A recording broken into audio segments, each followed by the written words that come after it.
My name is Hillary Fletcher. I'm with Unbound Medicine, and welcome back if you've been with us before. Welcome for the first time if this is your first time with us. This is, I think, the fourth in this series of conversations with Tiffany Gibson, and I'm excited to get started. I do want to remind you that we do have a live Q&A following this presentation, so please stick around for that. That's not that the presentation itself isn't great, but the live Q&A tends to be very informative and lively. So without further ado,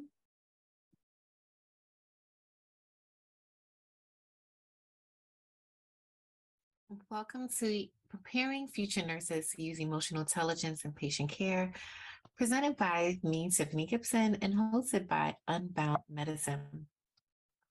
So in today's session, we're going to discuss the foundation of emotional intelligence, understanding the connection and integration of emotional intelligence and diversity, equity, inclusion, and belonging, as well as setting the stage for students to use emotional intelligence in their careers as a nurse.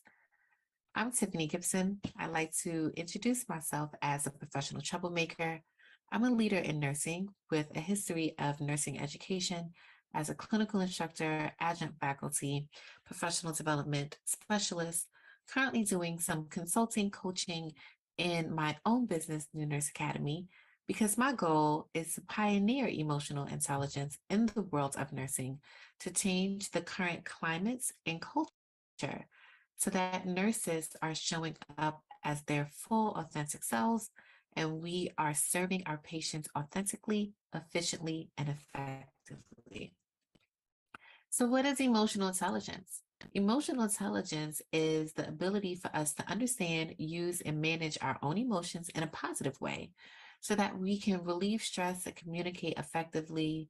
We can manage crisis and conflicts. We can have teamwork and engage with others. We can empathize and overcome challenges. Emotional intelligence allows us to have a broader understanding of people and things and situations. It also allows us to have a better perspective of what's going on in the world around us. Emotional intelligence is not IQ, it's not cognitive intelligence. Emotional intelligence is also not the absence of feelings, and it's not the manipulation of feelings. It's not niceness, it's not kindness. It's really just us managing what we feel because we've identified that we're feeling something, processing that, and then helping others do the same. And the ability of a nurse to manage their own emotions while interpreting and responding to those around them is essential in our industry. And as nurse educators, we have the privilege of teaching and role modeling this skill to our students so that they can be proficient and well-rounded professional nurses. So before we get into it, we need to understand that feelings are pervasive. Feelings and emotions come to us, sometimes out of thin air, sometimes we don't know why. We can be triggered by a smell, a thought, someone else, a date, a time, but our feelings influence our behavior, whether we are going to react or respond. Our behavior validates our thinking, our value, the perception that we have on something, which then enhances our feelings, and that causes a cycle. And there are 7 emotions that we need to be mindful of: anger, happiness, fear, disgust, surprise, love, and sadness. And any ancillary emotion that we may have can be dumped into one of these 7 buckets. But when we're thinking about emotional intelligence, we want to be mindful about these 7 emotions and think about emotion naming. What am I feeling in this moment? Yes, I'm tired, but I'm tired and I'm angry, or I'm tired and I'm sad. I'm hungry, but I also have fear. I have anxiety. The anxiety is anger. The anxiety is disgust. So we want to make sure that we understand what our emotions are, that we're able to name them, because in naming them will help us with managing them. And so let's do some level setting for a little bit. Emotional intelligence has 4 domains: self-awareness, self-management, social awareness, and relationship management. In self-awareness, we are able to recognize our own emotions and how they affect our thoughts and behaviors, right? In self-management, we are managing positively these emotions. We are having some control of impulse. We are able to have effective and positive coping mechanisms that allows us to take initiative, follow through on commitments, and adapt to changing circumstances. With social awareness, we are able to read the room. We're able to understand the needs and the emotions of those around us. We're able to pick up on different cues and feel comfortable with recognizing power dynamics and how to navigate those things. And in relationship management, we are developing and maintaining good relationship and teamwork. We're able to communicate clearly and concisely. We can inspire and influence others, and we can manage conflict. And of course, as educators, there's always competencies inside the domains. And so here are the competencies for emotional intelligence. First, in our self-awareness domain, the competency that we need to achieve is emotional self-awareness. Can you first identify that you're having some feelings and some emotions in the moment? And as nurses, we do a really good job with explaining away how our body is reacting and responding with some biopsychosocial analogy or rationale. I am hungry, so I'm behaving this way. My blood sugar is low, so I'm behaving this way. I have a headache, I'm tired. And we can put it on our body, but not really think about the emotion that's behind it, right? And we know that our body and our emotions work hand in hand. The competencies in the self-management domain is emotional control, right? So that we're not just reacting off impulse, adaptability, the ability for us to be flexible, achievement orientation, what is the goal that we're trying to get here, and then having a positive outlook. Social awareness has the competency of empathy, understanding other people's perception, being open to hearing other people's thoughts and views, and having a sense of compassion for their point of view, where they're coming from. And then organizational awareness. Yes, you are a nurse, you are an educator, but you are one person in an ecosystem. And so, what is happening around you that is affecting you on a macro and micro level? And then relationship management. With this domain, we want to have the competency of influence. Am I able to help somebody else make a great decision or problem solve because I'm under control? Can we be a coach and a mentor? Can we resolve crisis and manage conflict? How are we with working with teams? And then can we be inspirational and be a leader? Because we know that leadership does not equate management. Leadership is the ability to rally people around an idea and to get people to work together. And you don't need a title of management to do so. So, what are some of the benefits of emotional intelligence? Well, it allows us to think about our feelings. And with the burgeoning age of technology and innovation in healthcare and nursing, we want to make sure that we're not straying away from the human touch and the art of nursing, mixing the science and the compassion together and connecting with people on an emotional level. Emotional intelligence also allows us to pause, to really think about what we're going to do next and not just to react and not have our nervous system dictate our next move, fight, fright, flight, or freeze, right? We want to make sure that our decision is coming from a place of cognition, it's logical, it's reasonable, and it's not just innate, visceral, and coming from an emotional standpoint. Other benefits of emotional intelligence include the ability to have control of thought, to benefit from criticism and feedback, regardless of who the messenger is, but the fact that there is a message, to show authenticity, to demonstrate empathy, to praise others, to give helpful feedback, to apologize for the actions that we may have caused other people, to forgive and maybe to forget, to keep with our commitments and help others, and most importantly, to protect ourselves from emotional sabotage.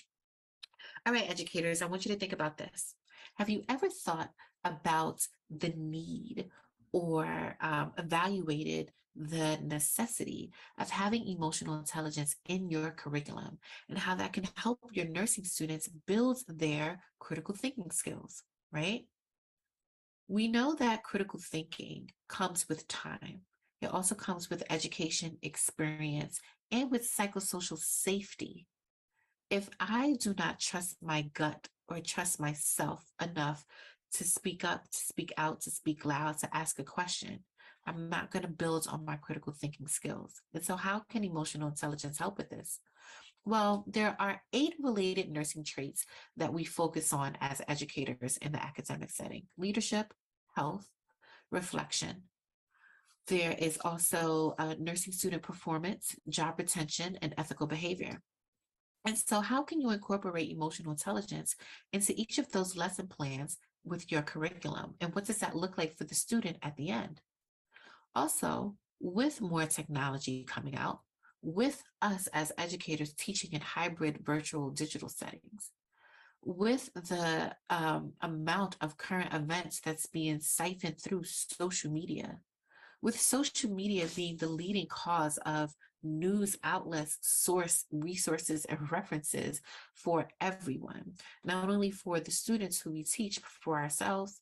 Some of the major news platforms and even journal publications have social media pages as well. And so, what does that look like when people are reacting to news and they immediately post it on social media? Well, they see something on social media and they have a response or reaction to it that's visceral, that then determines their behavior and their next step. What happens when your nursing student is at clinical and they're filming something that is against HIPAA or against patient privacy or just against policy and procedure for your workplace? How does emotional intelligence help us to handle these things? Also, thinking about nursing school, there are some places overseas that use emotional intelligence to help with their application screening, to use in their nursing curriculum to design profiles of what they want their student body to look like. Because it's not just the clinical technical aspect of nursing that we should be embedding on our students, but also how to be amazing human beings, how to show up as their full authentic self, to advocate for themselves, for their patients, to say that this they need more of this, to say that this is how they feel, to say that I am at my capacity and I am overwhelmed at the moment, instead of just acting that everything is okay when it's really not. This also can affect our mental health, which is really important. The other thing to be mindful in regards to bringing emotional intelligence into your curriculum, and some of the literature review that I've done show that there's definitely a need for emotional intelligence as it relates to critical thinking, learning outcomes, for the need for accreditation, as mentioned by the NLN, for advocacy of reflection, for advocacy of reflection in leadership and stimulation, to help with critical thinking and discussion in secondary and graduate school curricula, as well as the overall impact of emotional intelligence on nursing students and nursing. Now, notice that majority of these articles, not majority, all of these articles are greater than 5 years old, because there isn't a lot of current information on emotional intelligence and the impacts of nursing students right now. And I implore you, nurse educator, if you're looking for something else to do and to add to your plate, to think about research on what emotional intelligence post-COVID and a pandemic looks like for our current nursing students, and how, with the rise in technology and hybrid education and simulation, how that can affect the emotions and the perception of this industry to our students. I also want you to ask yourself this: as a person, as an educator, when was the last time you reflected on your own emotions? And in the past 24 hours, what emotions have you experienced? Can you name them all? How often do you experience these emotions? And how do you express them? Sometimes we don't know how we show up in front of other people, especially when we're so inundated with work and we're so busy, we're so overwhelmed that we're not sure what our tone of voice and our nonverbal skills are looking like, our nonverbal communication and language looks like to people. We don't know how sometimes people, places, times, and things are triggers for us. And because of that, we're not showing up as our full selves. We sometimes censor ourselves or dim our light because of how we feel due to certain situations. But we're not even present in the moment to realize that that's what we're doing to ourselves. And so, in order for us to role model emotional intelligence to our students, we first have to do this to ourselves and to manage that very first domain of self awareness and understand and check in with ourselves and constantly regulate ourselves, our thoughts, and our actions. And to say, in this moment, how are you feeling? I'm feeling good. I'm not at my best. What help do I need? What do I need to take off my plate? Am I able to go for more? Does this bring me joy? Because when we don't cope with our emotions, we can sometimes exaggerate what the emotion is and get even more caught up in the overwhelming feeling of things, thereby losing control. And then we can sometimes substitute the emotion with other distractions and never getting to the root of the problem. And when we don't cope with our emotions, we're unable to have control. And then we're unable to manage our emotions using self awareness. And if we can't get out of the self awareness domain, then we can't go down the line through self management, relationship awareness, and relationship management. And so, what does impulse control look like for you? How are you managing your stress, your anger, your sadness? What are your problem solving capabilities? And how are you making decisions? Are you making decisions in your best optimal self with a clear head, mind, and thought? Are you okay with managing stress? Emotional intelligence is not saying that your life will be devoid of stress. Life is going to life and stress is going to happen every day. How do you interpret that stress? How do you not make it distressful? How can you leverage stress so that you have the most optimal outcome? And as a nurse educator, with all the demands that we have to do a lot with a little, to service our students in multiple ways, we need to be mindful about the type of students that we're putting out there into the profession.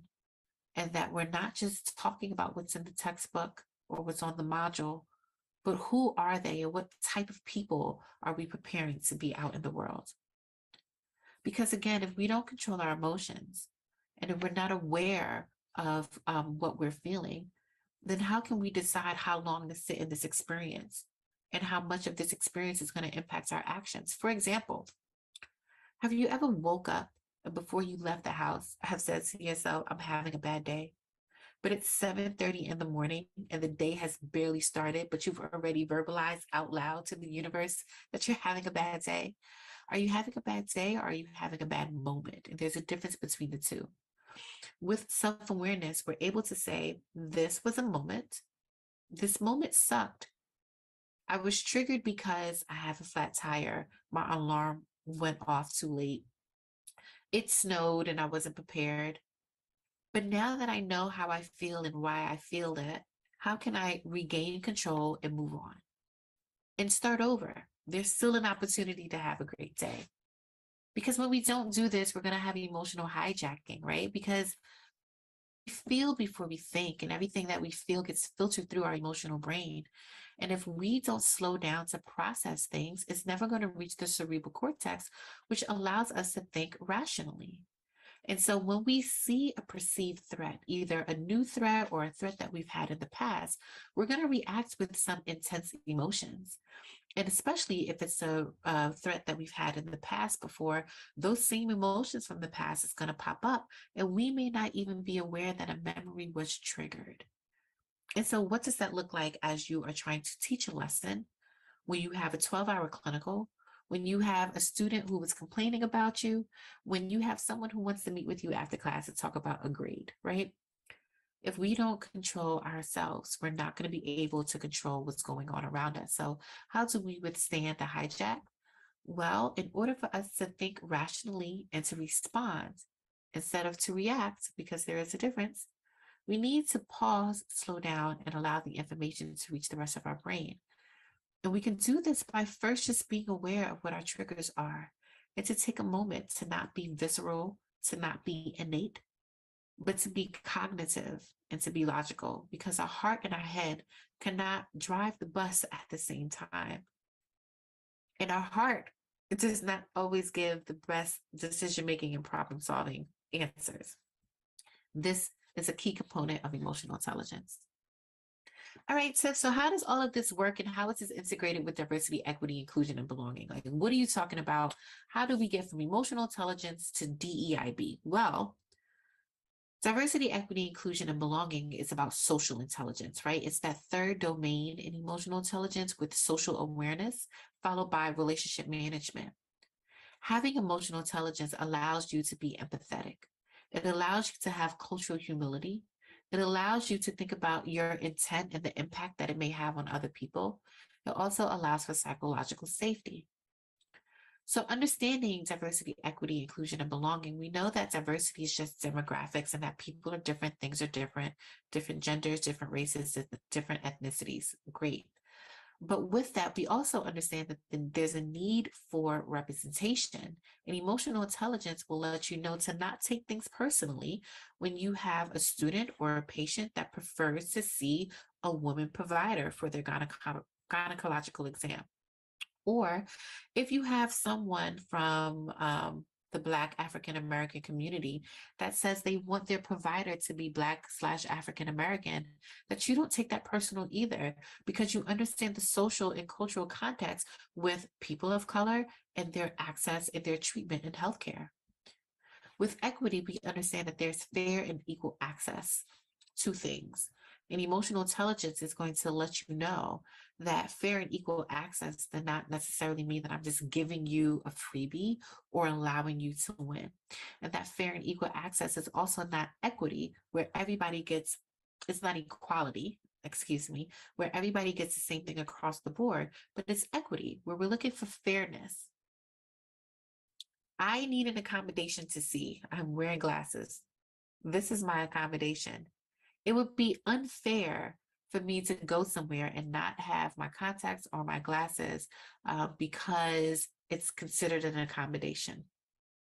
And so social intelligence that stems from emotional intelligence lets us know that this is needed in this space. Inclusion allows for everyone to be treated fairly and with respect, but belonging, which is a step above inclusion, is making sure that the person you are trying to include feels valued. So, yes, it is Hispanic Heritage Month, and we are doing the 3 F's of diversity, equity, and inclusion: food, flag, and fun. Great. But do the Hispanic people in your workplace feel valued? Do they feel seen? Thank you so much for bringing the rice and beans to the potluck. But what does that mean for me as a Hispanic woman in this workplace? Emotional intelligence allows for conversations to be had. It allows for active listening and empathy. It allows us to be aware of other people's feelings, to be open to new topics and open to new conclusions. For us to move past, this is how we've always done things. It's always been this way. And to say, I'm willing to be open to hear your thoughts. What's your lived experience? What can you add to this? How can we make sure we amplify your voice? Which is a part of the relationship management domain of emotional intelligence. And so, as an educator, how can we role model EI for our students? Well, check in with yourself. Recognize your emotions and how you're feeling when you're feeling them. Are you overwhelmed? Are you tired? Have you reached capacity? Do you need a break? Time out, everybody. I just need a moment, right? When you're good to yourself, you're going to be good to your students, and you're going to show them how to treat themselves, right? Because we teach people how to treat us, but if we don't know how to do that to ourselves, and we don't know what boundaries to put in place, what our non-negotiables look like, and how to practice with integrity using our morals. Another way that we can role model EI as nurse educators is to allow for our feelings to be managed, because when they're not, they sometimes become centered in a teachable moment. And then it becomes all about us and how we feel, or how you made me feel, or they made me feel, versus the moment at hand. And so it'll be difficult for you to give feedback and to communicate with people if you're so caught up in the emotions and how you feel about it. Because while our emotions are true for us and valid for us, they're not facts to the situation. And then lastly, as we accommodate our lesson plans to our students, right? We all understand pedagogy and what that means. Do we also accommodate how we show up and value our students by speaking their love language? So there's 5 love languages, and sometimes we hear about these love language in the romantic relationship setting. Gift giving, acts of service, quality time, physical touch, and words of affirmation. But what does that look like in a clinical or a classroom setting where us as the educators are placing value in our students so that they feel loved? And thinking about Maslow's hierarchy of needs and understanding that in order for us to get to self-actualization, which is at the top of the pyramid, are our basic needs met? And outside of food, shelter, water, air, security, another basic need that we need as humans is compassion and love. And so, are we getting that for ourselves as educators? And then, how are we demonstrating that to our students? Because once the students feel that they're in a safe environment, they'll be open to ask more questions, which increases their critical thinking, which increases their performance and their outcome. So to summarize, nursing students have to be equipped with all the clinical tasks of being a nurse, but we also want to make sure that we are equipping them with the ability to manage themselves so that they can manage the various emotions from patients, caregivers, and other professionals that they're going to encounter. Emotional intelligence concepts can form the basis for mastery of personal and interpersonal emotional management, which is so needed in this profession. And then lastly, we want to make sure that we're the change that we wish to see. And we want to role model emotional intelligence, but that first starts with ourselves in the classroom with our students so that we can then create these efficient, socially intelligent, emotionally intelligent nurses that are going to change the current face, climate, and culture of this industry. Because where we are right now as a whole, it's not at our best. But the more we use emotional intelligence, the more we can turn the tide and change the ship around. So, to learn more about emotional intelligence and how you can integrate this into any of your diversity, equity, and inclusion work, as well as your clinical curriculum, please contact me at LinkedIn at Tiffany E. Gibson. Also, you can send me an email at hello@newnurse-academy.com, as well as visit my website for other services that I offer at newnurse-academy.com. So looking forward to hearing more from you. Take care.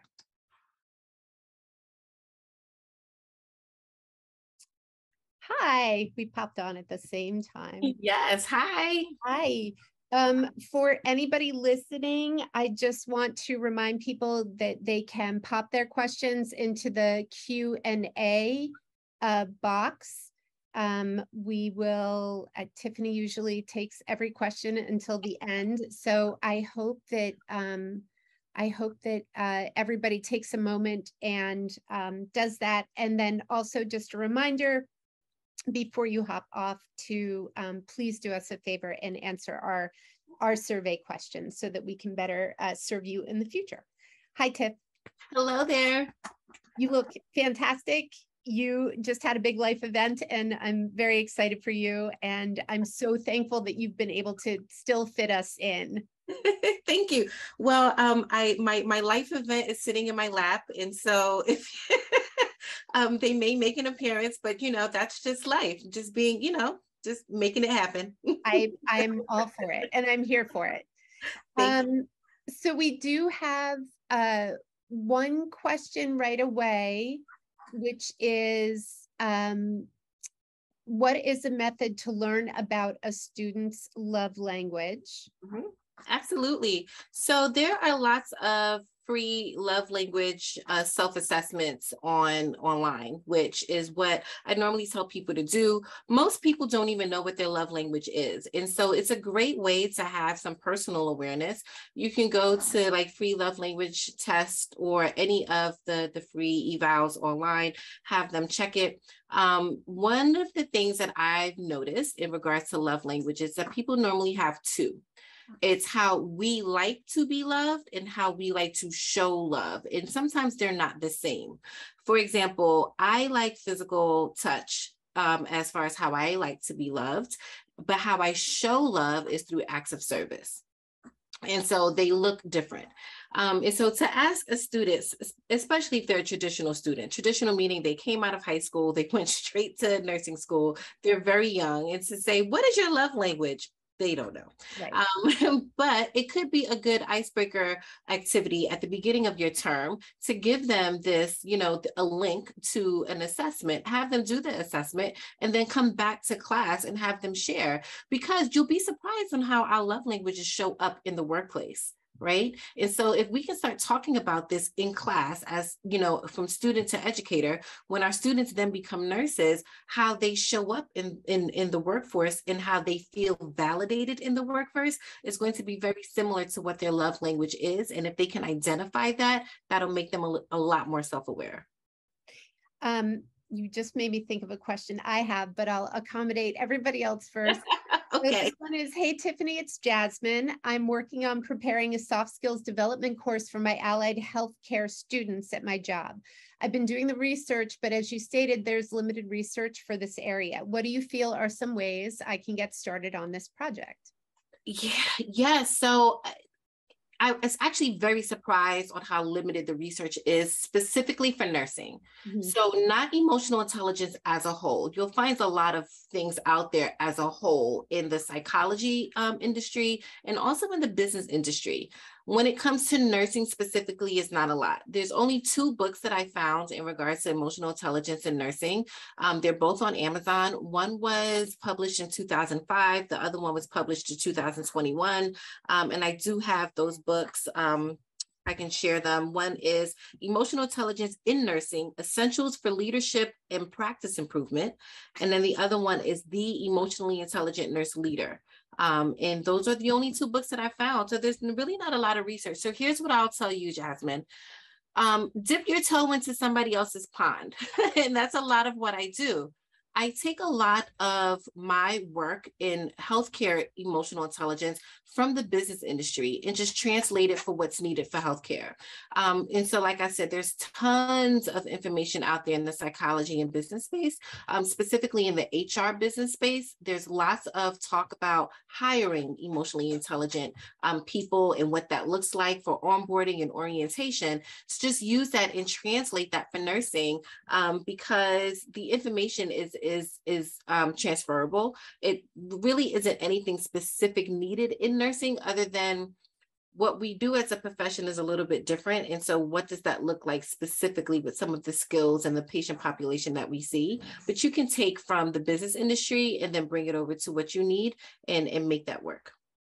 I will say it's interesting that on that note, one of our viewers said you can use the 5 love languages of appreciation in the workplace. Yes, which may be appropriate for nursing students. Absolutely.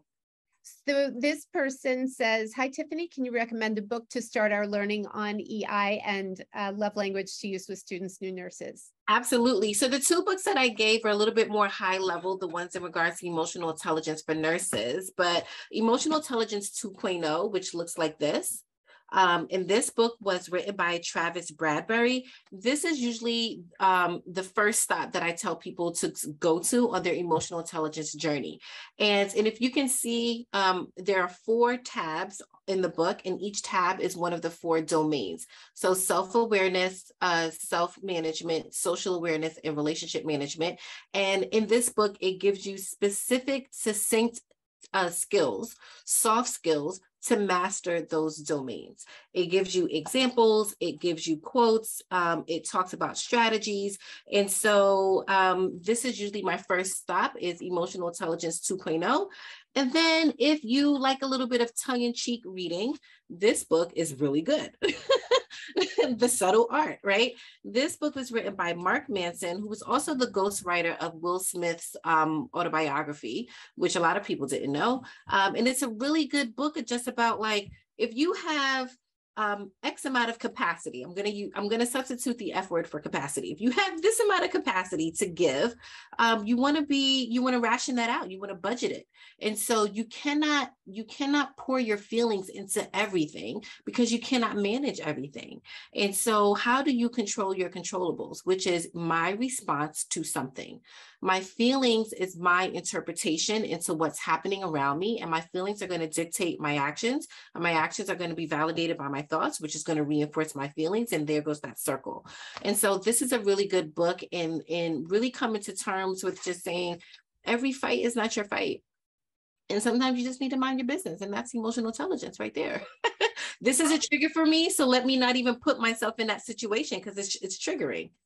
How does that, though, intersect with one's responsibility to exhibit cultural competency, right? Like you can say, I don't have the capacity for this to understand this student. I mean, people could take that to an extreme, right? Yeah.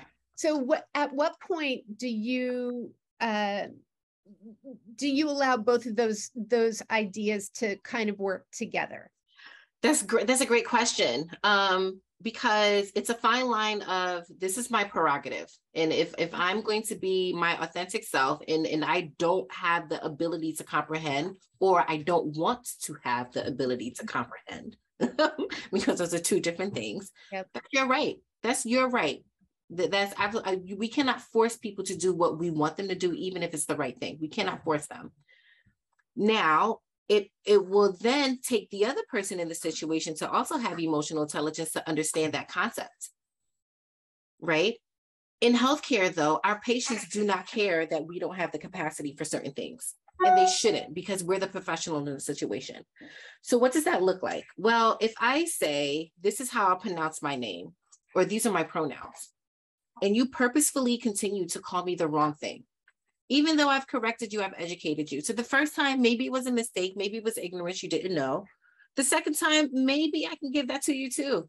But the third time, that's a choice. You're choosing to not accommodate my cultural needs, or to be aware of my identity. And so what does that look like? For patients, they'll get upset and they'll say this is discrimination or this is prejudice, and they have the right to feel that way. As nurses, we have to be mindful that in the industry that we're in, we cannot choose to be willfully, blissfully ignorant to certain things. We cannot. There's an article going around right now on all the social media platforms in regards to a nurse who refused to take implicit bias training. And she was fired or she was quit, but she refused to take the training. And she said, it's because I'm white, you want me to take the training. And I'm like, but if it's mandatory training for the entire hospital, it's not because you're white. I'm sure there's other races, cultures, ethnicities in the hospital. It's a mandatory training. Everybody's taking it. But this particular nurse took it personal. Like, you're calling me a racist, so I have to take this implicit bias training. But also, if you understand implicit bias and what it means as a whole, and you're taking care of people who are not from the same walk of life of you, then you would understand how significant this training is and how serious it is. And why not just get extra education on something? Why not? Right. So that's what that looks like. And so we cannot have people become emotionally intelligent. We can only just manage ourselves. And so are we choosing to be unwilling to open up and to be empathetic? Or do we honestly in the moment don't have the capacity because we are inundated with stress in life and other things, and I just can't take something else on right now? And in that instance, you'll say, I need to tap out. So I do want to get to the next person's question, but before we do that, a couple of questions come to mind based on that. If you're working with other nurse educators who say, take a hardline position like we were just discussing, with their students, right? Refusing to maybe understand, or the example you use, specific pronouns. What is there a responsibility for other nurse educators who understand better that using emotional intelligence and having cultural competency are important inherently to nursing? Do they have a responsibility to step in, to say something? Is there anything that can be done? To your point, you can't force somebody to do something they don't want to do, but there's still care for that student and the professional that student will become. Absolutely, there is a need to step in. Emotional intelligence is a soft skill, but it's just as important as a clinical skill. And so if we saw a student break sterility, we would step in before they would even touch the patient, because we now know that these gloves are no longer sterile and that we pose a risk to the patient in introducing germs, viruses, whatever. This is not being emotionally intelligent, which also means you're not culturally, you don't have cultural humility, you don't have awareness of implicit bias, you run the risk of having microaggressions, can cause just as much risk to the patient, to your peer, or to someone else if you do not step in to say that was incorrect. So the first thing that I think of is intent versus impact, right? And so what is the intent here? And then what is the impact that is causing on the other person? So the intent will go back to, I didn't know, I honestly didn't know, or I knew and I didn't care. Okay, but the impact that it has on the other person can be life-changing. People have quit jobs because of other people, right? Not because the job itself was bad or the workload was bad. It's because of the people that they work with were toxic. That word toxic, I've heard it so many times in the past 3 years. It's like, geez, Louise, but it's true, because the external stress of life and personal stuff comes in and sits on you like a backpack, and you come to work and this is how you present at work. And you have so many competing priorities that you're nasty to people, and you're not compassionate, and you're not kind, and you're not empathetic. And that is not the best place to work. If you are spending 40 hours of your life a week somewhere, you want to make sure that you're in a place where you're recognized and seen and loved and valued. And that's where the love languages come into place. And so if you're intentionally being the nasty Nancy in the building, you're causing harm, emotional harm. And just like children who are in an environment where it's not emotionally healthy, and then they grow up being unhealthy adults, we're going to do the same for our nursing students. We're raising them, right? And we're role modeling the behaviors to them. And so if this is how we're acting in the classroom, and this is what they're seeing, and we're conditioning them, what's going to happen when they become professional nurses? It reminds me of, and I want to get to these other two questions first, but maybe we could go back to that. I've read a little bit about that kind of hazing that can go along with entering the nursing practice. But let me get to these questions first. One of our listeners asked, how specifically have you incorporated emotional intelligence into nursing curriculum and teaching? Yeah, so I'm no longer in the classroom, but what I do is consult with educators and show them how to incorporate EI specifically in the patient setting. So I've spent most of my time doing clinical instruction. That I love being a clinical instructor. If I can do that forever, I literally would, because it's the perfect marriage of educating from the theory and actually seeing it in the practical setting. So this is what we learned in the book, but look at this patient in room 12. They have the exact same thing, and this is what it looks like in real life, not a mannequin. I love it. And so what emotional intelligence looks like for me in a clinical setting is, one, I check in with my students' temperature at the beginning of the shift. I do a PEMS, PEMS. How are you feeling physically, emotionally, mentally, and spiritually? Before you even jump into your shift, hold on a second. Hold on a second, because the energy that you bring into the room is nonverbal communication. And because I'm a peds nurse, I've never worked with adults before, so this is all coming from my peds background. Kids pick up on energy and attitude. Oh my gosh, they do. And so I don't care how skilled you are, that child is not going to let you touch them if they feel that you are a threat to them.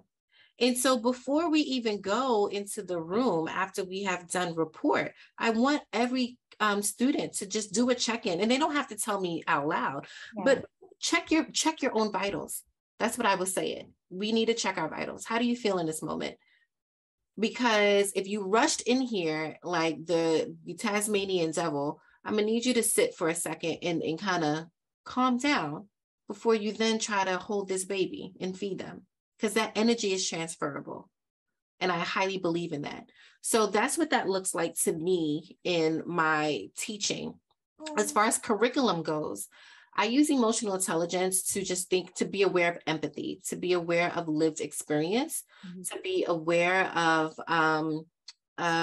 censoring other people in this situation. And so recently it's come up that a lot of our nursing illustration or nursing case studies are racially biased, right? And so you look at the images and you look at who, you know, who we're looking at in the images, and you read some of these case studies, and it's like, why did they make this African-American family sound so destitute? Like, what is going on here? What was the purpose of that? And so as an educator, you read the case study as is, and then you also point out how this is just socially incorrect, or, you know, or you can say, you know, we're not a monolith, and this is not the lived experience for everybody that's a part of this race, ethnicity, religion. We all have that one book, that one textbook that talks about cultural awareness and cultural sensitivity, and it's like 5 pages long. Yeah. It does a really good job of generalizing everybody. Jewish people do this, Muslim people do this, Hispanic people do this. And I'm like, who wrote this chapter? Yeah. Who wrote this chapter? Was it a Jewish person who wrote this part? Right. And how can you make such definitive statements about a whole group of people? Emotional intelligence will then say, this is what's in the textbook, but we know that, you know, for this region or this neighborhood or this sect, it's different. And so just to be open and be empathetic. Perfect. Thank you. What would your suggestion be for nurse leaders on how to approach emotional intelligence with seasoned nurses? And this kind of gets back a little bit. You could incorporate that other. Yes. Why is everybody afraid of the seasoned nurse? It's like, it's the seasoned nurse and the seasoned CNA on the floor that people are like, don't cross them. Yeah, it's like they are. And we continue to feed into the narrative that they're tough because no one holds them accountable for their behavior. Right? And so it's like, this is their chair, don't sit in their chair, or this is their computer. Don't. It's like we give them room to be nasty and nobody checks them. And so for nurse leaders, it starts with the self-awareness. Do you have the capacity to have this courageous conversation with this person? Because if you don't, then what strategies do we need to put in place? Because the conversation still needs to happen. What happens is we don't have the conversation because we don't have the capacity, but it still needs to happen. So do I need to call somebody else in? Do we need a mediator? Do we need an HR business partner? Like, what does that look like? So that's one. That's self-awareness and self-management. Then we get into the relationship awareness and the relationship management piece, which is having the conversation. Using evidence, right? So it's not about what I feel you're doing or what I think you're doing. It's, this is what's happened. Tell me your thoughts. You know, like, what do you think? What do you think? What are you feeling in these moments when you're saying these things in front of the group? And let me tell you how that's being translated and the impact that it's having on the culture of the unit. So moving forward, how can we change this narrative? That's what that looks like to me. When you take that back into the learning environment, is there a system of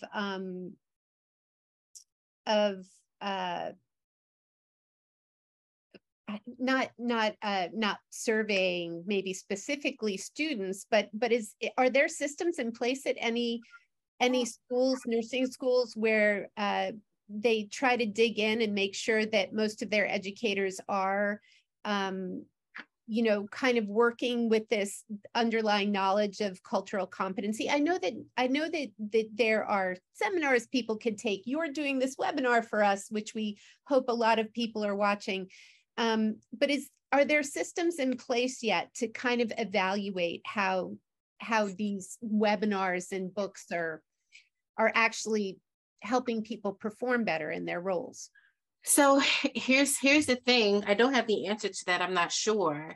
And the thing about nursing schools is that they are public, they are privatized, they are, you know, there's nothing standardized at all in regards to this. So I don't have the answer to that, but I will pose it out there to the educators who are watching to reply back and say, in your organization, what are you doing in regards to making sure that EI is a part of your professional development, and that you are having this continued education, and what does that look like for you in your area?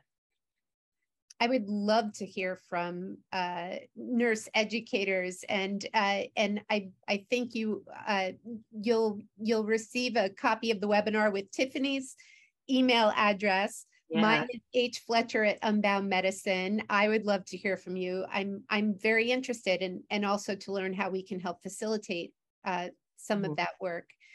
I liked that there was another note I took earlier. How this intersects with helping nursing students build critical thinking skills. And I was wondering if you could just kind of go back, and I don't know if there's anything more that you can add to the to what you've already said about it, but I am very interested in that piece. So we know that critical thinking comes with experience, education, and expertise. Critical thinking is not something that's taught. It's definitely not taught to a new grad, new hire. It's something that comes over time. The thing about critical thinking is the more confident you are with questioning, the more you increase your critical thinking, right? Because that's all it is. Critical thinking is not about having the answers. Critical thinking is about what questions do I ask, and who do I ask the questions, and the timeliness of me asking the question, right? If I am so stuck in fear that if I ask the question, I'm going to seem like I'm stupid, or I don't know what I'm doing, or my preceptor is such a bully that I'm afraid to ask the question, or the doctor yells at nurses, so I don't want to ask the question, or you're second guessing your gut, which we don't talk about gut instinct a lot in nursing, which a lot of the time our gut instinct does not steer us wrong, but we are not taught to trust it. Right? We're not, when you go into the room and you look at the patient, you're like, something's not right. Trust that. You may not be able to articulate and verbalize what's not right, but you know something is not right. So if you don't have the confidence to speak up, then you're hindering your ability to increase your critical thinking. It's all about psychosocial safety. Right. It's about psychosocial safety. And so if I don't, if the environment that I'm in does not allow for learning through questioning, then I'm being conditioned to not question things. Right. And that can be a cultural thing too, cultural in like nursing culture, but also in society culture. In the Black community, for kids, at least my generation, we were told to be seen and not heard. Right. We were told not to talk back. But is it talking back, or am I asking for clarity? Right. Is it talking back, or did you just contradicted yourself, and I'm just trying to figure out what's happening? Right. But we're taught not to do that. And so when we become adults, it's like, I don't question authority. Yeah. I'm looking to see if we have any more questions, and I don't know that we do. And I want to be mindful of your time because we have a visitor with us. Our visitors actually being very good. I'm so surprised. They're actually being quite kind, very patient. Yes. But I want to thank you so much again. This is probably my favorite I've learned so much. Even just trying to practice myself and taking those moments of pause, which I've been doing for years, but you've given me much more to think about.